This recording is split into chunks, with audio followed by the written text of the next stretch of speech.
Good morning. Or good afternoon, I apologize.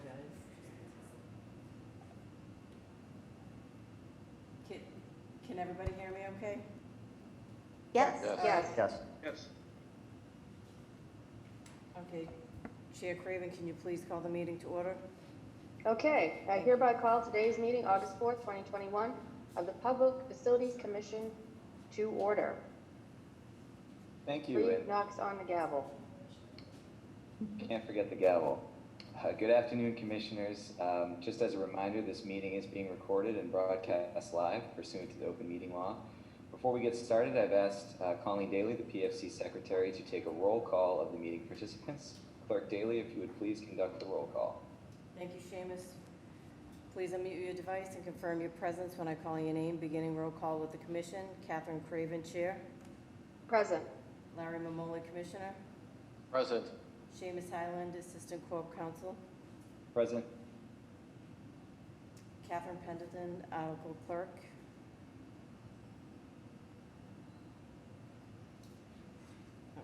I know she's here, I saw her.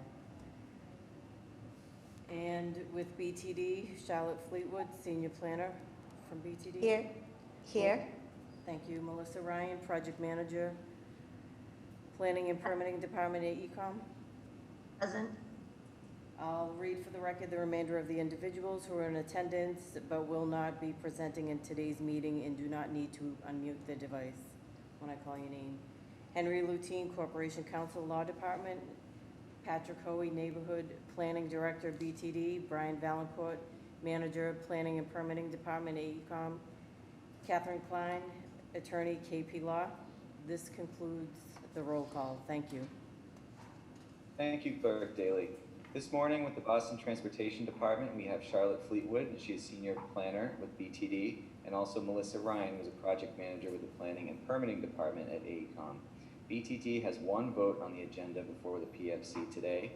Vote number 1 is an order of taking with regard to various property interests located in Boston for the Fenway Multi-Use Path Phase 1 construction project.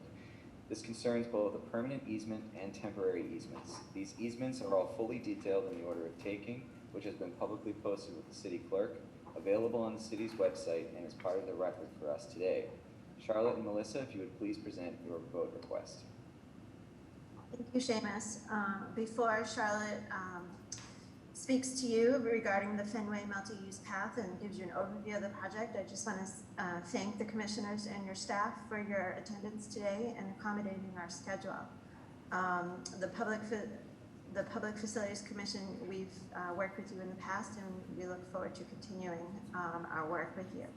So today we are here before you regarding the Fenway multi-use path for right-of-way acquisition. And Charlotte will, on the next slide, start and give you an overview of the project. Okay, thank you very much, everyone, for being here today. So the Fenway Multi-Use Path is a project that came out of the Fenway Longwood Kenmore Transportation Action Plan that about 10 years ago. And so the idea was to create a connection, or really an extension, of the Emerald Necklace. So this is the point where it would project off of the Emerald Necklace path in Brookline, and then it would extend north, go underneath Park Drive, along the edge of the Landmark Center, and then continuing north, ending at Lansdowne Station or at Maitland Street. So what we're discussing today is phase 1 of the path. That's the northernmost segment. Mass DOT will be putting this project out to bid if all goes well at the end of this month. Phase 2 is currently under construction by the Landmark Center, and it's almost complete. So that'll be done even before phase 1 is completed. And then phase 3, the part that goes under Park Drive, is a little bit more complicated. We need to do some more work with the MBTA, but they have been willing to work with us on it. And so we hope that that will follow in short order after we complete phase 1. This is what we call a green link. So it's kind of a missing link in our Greenway network, or really a link between the neighborhood and the Greenway system that includes the Emerald Necklace, the Southwest Corridor, the Neponset Greenway and the whole system of greenways that we have throughout Boston. The land was originally, most of the land that this is built on was originally a CSX right-of-way. And when the MBTA did some acquisitions of the CSX land back, I believe it was in 2012, they specifically acquired this land for the use of this path. So it's mostly on land that's owned by MassDOT Rail and the MBTA, but there are a few slivers that we need to acquire from private property owners, and that's what we're here to discuss today. So this is just showing the stretch that's going to go out to bid, hopefully later this month. And it's a long, right now it's just kind of barren land. And next to it, to the north, you can see the parking lot that is owned by Children's Hospital, which Children's plans to redevelop. And then to the south, there's some parcels that are owned by IQHQ along the end of Burlington Avenue. Yep. Next slide. And this is showing the pathland itself. So I'll turn it over to Melissa to discuss the specific parcels that we would need to acquire. Sure, thanks Charlotte. So what we have here on the screen is a snapshot of the area today. Right down the middle, you can see the future location of the path. That's the CSX railway or rail right-of-way that is now owned by MassDOT Rail. So in the background is Fenway Park and down, heading towards downtown Boston. So to the west of the foreground is where the MBTA has some sliver portions of the path.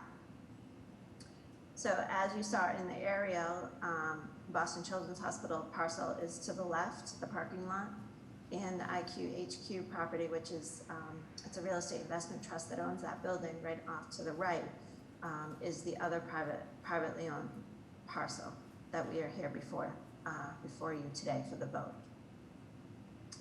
So before we get into the details of the actual easements, as you know, there's 7 total easements that the project needs, but four of them are owned by publicly owned entities, MassDOT and MBTA. So we will not be taking against them today. The subject of the order taking is only against these 2 privately owned parcels. And we have been working diligently with both sets of private property owners since the fall to go through the right-of-way compliant process as prescribed in the Uniform Act and Mass General Laws, Chapter 79, and Mass DOT's right-of-way guidelines. We've worked with Katie Klein and Rob Arcangeli of BTD's Law Department, and we've gone through the process to ensure that we are in compliance. So on the screen here today is 819 Beacon Street, which is the parcel owned by Boston Children's Hospital. And you can see there's 2 easements, the permanent easement, which is SUP's shared use path. It's 1,725 square feet. It's about 9 feet wide and 196 feet long. And it's outlined in yellow here. It is to actually be part of the path, become part of the path. And as Charlotte mentioned, Boston Children's Hospital is going through a development of their own on this parcel, and they have included these plans for the path in their development plans. So they're fully, they fully understand what is going on, and they actually have donated their easement. We received the signed certificate of donation. The temporary easement is a small sliver, it's 1 foot wide, behind the permanent easement, and that is to facilitate construction. The second parcel is the IQHQ REIT, Real Estate Investment Trust, at the corner of Brookline Ave and Burlington Ave. The address in the Assessors Department is Overland Street, so that's why it's shown here today. But again, it's a small sliver taking at the back of their property. It's a temporary easement of 285 square feet, that will facilitate construction of the path. Temporary easements on both of these properties will be valid for 3 years. It's valid from the date of the recording of the order of taking. 3 years is the minimum duration that Mass DOT requires for temporary easements. However, the construction is only going to take 1 year, anticipated to take 1 year. As Charlotte mentioned, Mass DOT is planning to advertise the project on August 21st. We are in line to do that. This is an important step, so once we get your vote, we will be well on our way to advertisement. The project value, construction value is $1.2 million. Funding is through federal funds through the State Administration of the Congestion and Air Quality Mitigation Fund. Let's see, what else? Resources. As a result of the acquisition of these easements, the path will be built with reconstructed and improved pedestrian and bike facilities in the area, increased safety and accessibility, and also, as Charlotte mentioned, providing that missing green link in the neighborhood. So with that, again, we thank the commissioners and ask that you vote in favor of this acquisition, and we would look forward to answering any questions you may have. It sounds like a great project. Larry, Commissioner Mamoli, any questions? I think you're on mute, Larry.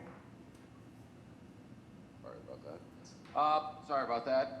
On the permanent easement, again, I'm assuming that's a surface easement and only, and Children's Museum, Boston Children's Hospital reserves, still owns it in fee, which I assume they'll want for zoning purposes for their land. And who's ultimately responsible for any maintenance going forward? It would not be Boston Children's Hospital, but which government body is going to maintain this? Sure. To answer your first question, the land does remain in fee to Boston Children's Hospital, and it's a surface easement. There is approximately 4 feet subsurface that the easement is applicable for drainage work. We did negotiate a memorandum of agreement. The final form has been circulated. The City of Boston has signed off on it, and it does outline the parameters of the easement. And it was a requirement to get the certificate of donation. So we worked that out with Boston Children's Hospital, and they sent us the donation. And so now in the next coming days, Boston Children's Hospital will be signing the memorandum of agreement. To your second point, Charlotte probably can answer that best, so I'll turn that over to Charlotte. Yes, we're also working with Children's Hospital on a maintenance agreement for the portion that's adjacent to their site, and that's in their original Transportation Action Plan agreement for the development of the site. So they were not surprised that we asked for that, and they have told us that they're willing to sign the agreement, and it is going through the process now. They have the draft, and they told us that they will sign it. And then the other half of the path is adjacent to Harvard Vanguard Medical Associates, and they have also agreed to sign it. We met with them and their lawyers about 2 weeks ago. They're comfortable with the agreement. They just want to make sure that by signing the agreement, it's not going to trigger anything else that they might have to do with any property that's around the path. But so they're going to add some language to that effect, and then they'll be willing to sign it. Excellent. No, it's a great project. I make a motion to approve. So moved, and I second. And all in favor? Aye. Aye. We are approved. Thank you very much. Thank you. Thank you. Thank you so much. This concludes the BTD agenda before the Public Facilities Commission this morning. Is there a motion to adjourn this meeting? Motion to adjourn. Seconded. All in favor? Motion to Aye. adjourn, say aye. Aye. Thank you. This meeting is now adjourned. 3 raps on my imaginary gavel.